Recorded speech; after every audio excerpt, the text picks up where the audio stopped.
This is Johnny Dosco. Stay tuned for another Scoresheet podcast. Holy Kadelka! Hello and welcome to another Scoresheet podcast.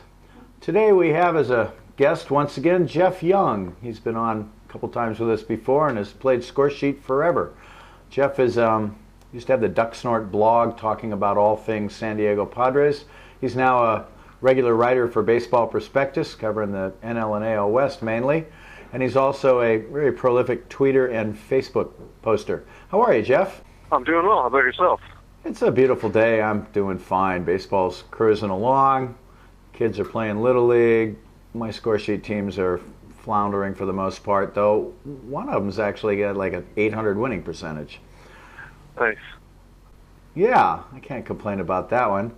Let's see, as we were talking about, there's the second of our mid-season drafts is going on right now for the leagues following our normal schedule. So I thought maybe we'd see if you had any ideas for people that maybe should pick up and, guys that are kind of making a splash that might still be undrafted. I'm just looking at some of my drafts that I'm going through right now, and I'll tell you who I've just picked up in my AL league. I just picked up Fernando Rodney and another reliever, Atchison from Boston. Those two guys I'm hoping are going to help me out.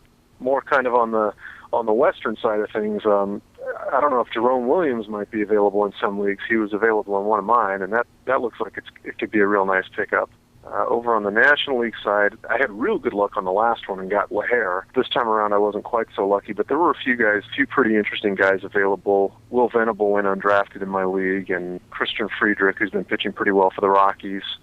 I don't think he was available in this league, but Dale Fair's been doing a real nice job out of the bullpen for the Padres, and he might be available in some leagues. Yeah, I noticed you mentioned it seemed like relievers were 60% of those guys. I find for myself that in this second draft, I usually try to target relievers because, now that we're 6-7 weeks into the season, there's a few of them out there that didn't, of course, get drafted in the preseason that have 2.0 ERAs or 2.5, have a reasonable number of strikeouts, so you think they might keep it up. And I think that this is that time of year where a lot of experienced Scoresheet guys do target relievers to fill out their bullpen. Yeah, big time. It's a great way to add value. You've got guys that have a little bit of banked innings in the books, and you got a better feel for what they're capable of doing. And especially like for mine, at least one of these teams, I was the NL team. This was sort of supposed to be a rebuilding year for me. We got off to a pretty good start because I had some really nice starting pitching, but I only had like 2 or 3 relievers on my team, and all of a sudden, we're being competitive, and I realized, I kind of need to add some bullpen depth here. So I've been trying to do that where I can. Yeah, I think the relievers are, like I said, if you're rebuilding and you're worried more about drafting guys you're going to keep next year than other than the really top closers, most teams don't keep middle relievers from year to year. But if you're going to win during a season, you pretty much have to have 3 or 4 really solid relievers because starting pitchers don't go 8 or 9 innings anymore. You have to be able to close the game out. Well, yeah, depth is huge, and guys get hurt. I have in one of my combined leagues, my pitching staff had Corey Lupke, Mariano Rivera, and Kerry Wood on it, and fortunately, I had enough depth that it's not going to be too huge of an impact. Although losing Lupke obviously hurts, but my feeling in Scoresheet is you can never really have too many arms. You'll always need them. So, yeah, definitely. Yeah, I think that one thing people find when they play fantasy baseball in general, or Scoresheet in particular, is that pitchers, they get hurt or they have a bad year, they get sent down to the minors.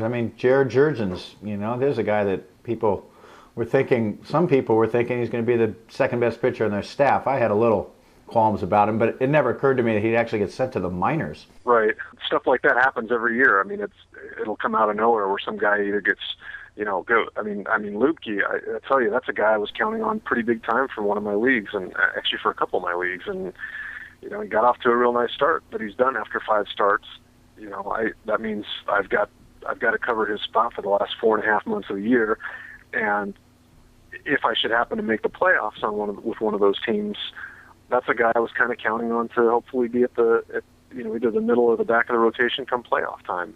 Not to be too presumptuous in assuming that I would make the playoffs, but if I do, that's a guy that would have been really handy, and now I don't have him, and so you got to start thinking about contingency plans, and that's definitely where Updrafts come in handy. Yeah, the mid-season drafts are good for holes. And then, like I said, there are, well, you mentioned Brian LaHare.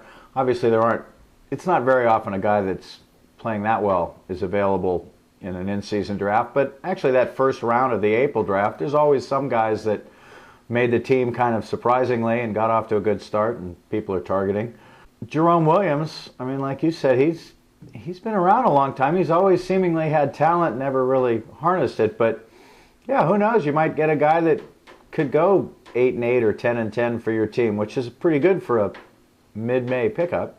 Oh yeah, exactly. I mean, you're not really looking for studs at that point. You're just pretty much looking for guys that can keep you in ball games, and just to spout cliches that aren't going to kill you. And especially if you're taking AAA anywhere, or you just have some really lousy guys out there, guys that you expected to do better than they did, and like you said, either got sent to the minors or or play for a team that can't afford to send them to the minors, and so they just get their brains beaten in every 5 days. So definitely being able to grab a guy like Jerome Williams or someone to that level, again, not going to be a world beater, but they can definitely make the difference down the stretch. Yeah, well, most playoff races, if you're fighting for a playoff spot, it's going to be a matter of a game or two whether you make the playoffs or not usually. And if you get a fifth starter that, like I said, can go 10-10 for you, and some other team has a fifth starter that goes the more normal 5-15, that right there is the difference between making and not making the playoffs pretty much all the time. Yeah, exactly. Huh. Well, more specifically, let's see. What about, since I'm in Northern California, I'll ask about the A's. They've got a bunch of young pitchers that are all playing pretty well. The A's are actually 500 team this year. What do you think about a couple of their young guys like maybe Malone or Ryan Cook? Well, I think they've got a pretty interesting. That's an interesting staff they've got there. Of course, the guy I was kind of hoping would do well this year hasn't really done so well. That's Tyson Ross, but I like what Parker's given him so far, and Malone, despite his lack of overpowering stuff, has done a nice job. McCarthy doesn't maybe fall quite so much. Brandon McCarthy isn't, although he's only 28, but he's not exactly a young up-and-comer, and of course now he's hurt, I believe, but he was doing pretty well. I mean, it's an interesting, Cook's been lights out. I mean, my goodness, I'm just looking at his numbers right now. 4 hits in 21 2/3 innings. That's crazy.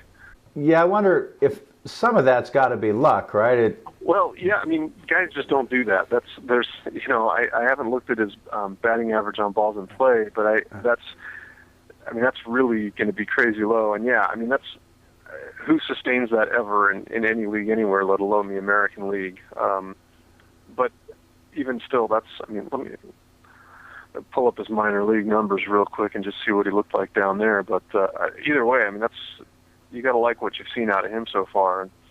And that's a guy that I'm sure was at least available in the April draft. I cannot believe that he was picked in many preseason drafts at all. I wouldn't imagine so. In fact, I'm just looking at my American League. He was the 3rd pick overall in this most recent draft. So yeah, there was a lot of good relief pitching available in this draft. Cook went, as I said, I took Fernando Rodney and Atchison.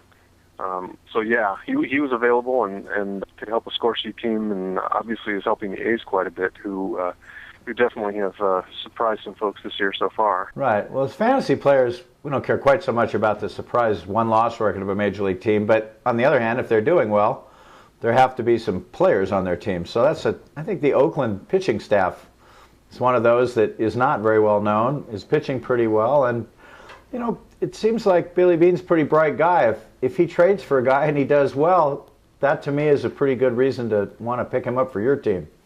Oh yeah, most definitely. And like you said, some of those pitchers, a guy like Cook, a guy like Malone, and even on the offensive side, a guy like Josh Reddick, who was pretty highly regarded once upon a time, and then he's sort of taken his time developing into a big league ball player. But that guy's gotten off to a great start, and maybe wasn't expected to do a whole lot coming into the season. So there's always guys like that.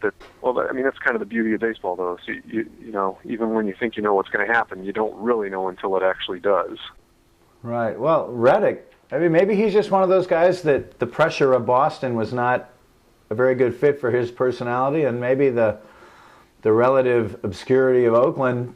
Outfielders are guys you can target in trades, because a lot of teams will have maybe an outfielder they're not using much in Scoresheet because, you draft 5 or 6 guys because they have good power numbers or something. So, if you're a little short in the outfield, you might be able to trade for a Josh Reddick without giving up the farm to get him. Yeah, especially, being a corner guy where the defense isn't so much of a premium. Yeah, for sure. Yeah, he'd be good. And then on the flip side, there's the disappointments of the world, like the entire Angels team pretty much. Yeah, well, it's kind of interesting because, not to focus entirely on my own teams, but of course, Pujols was the first overall pick this year in our American League. I think I drafted 4th, and it went Pujols, Darvish, and then I think Brett Gardner, and so I got Cespedes 4th, which I was very happy with because I didn't think he would slip to me. But yeah, the Angels, I mean, obviously Pujols, that kind of speaks for itself. I'm looking right now, and boy, you're right. I mean, really, unless you've got Trumbo or Mike Trout, who's really just going to be a beast for years to come, that's a lot of disappointment there. The Trumbo's an interesting case. If people wanted to play him at third base, but he still hasn't qualified there because he's been stuck on 8 games played at third base since about the 3rd week of the season. And given their outfield injuries now, I think it's very unlikely he'll get to 10 games at third base because he's pretty much now he's got a spot in the outfield or a DH due to their injuries. Yeah, that and the fact that he really can't play third base. Those a couple of things working against him big time. But yeah, I mean, it's hard to look at the Angels and find beyond Trumbo and Trout and obviously Weaver on the pitching side. And Jerome Williams has been a pleasant surprise, and C.J. Wilson has done about what I think he was expected to do, and Downs is all right out of the bullpen, although 12 innings isn't a whole lot to work with. But on the offensive side especially, there's been a whole lot of disappointment, and I can tell you again firsthand because I've got Kendrick in one league, I've got Eric Ibar. I kept Ibar, unfortunately, in one of my combined leagues. I kept him over Chase Headley, which you would think as a Padre fan I would know better than to do, but I figured the shortstop would be a little bit more difficult to cover than third base. Yeah, it's hard to cut a shortstop that you think will be good because the shortstops that are worth keeping in the American League are probably less than one hand. Shortstop, yeah. I mean, as it turns out, it would have been better off dropping Ibar and taking my chances in the draft. I thought he had a nice season last year, and he's young enough that he should be able to hold most of his value, but he's been pretty brutal so far. Well, they might.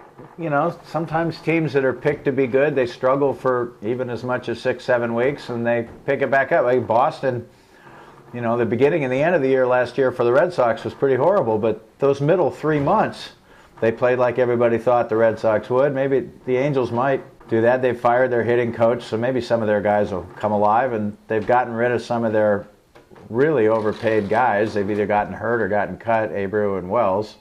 So, I was one of the guys that thought Vernon Wells would at least be a decent player this year. I didn't think he'd be worth $20 million, but I traded for him in a keeper league thinking that, well, he'll at least be a decent third outfielder. I didn't realize he'd be just as bad as last year. Yeah, that guy just fell off a cliff.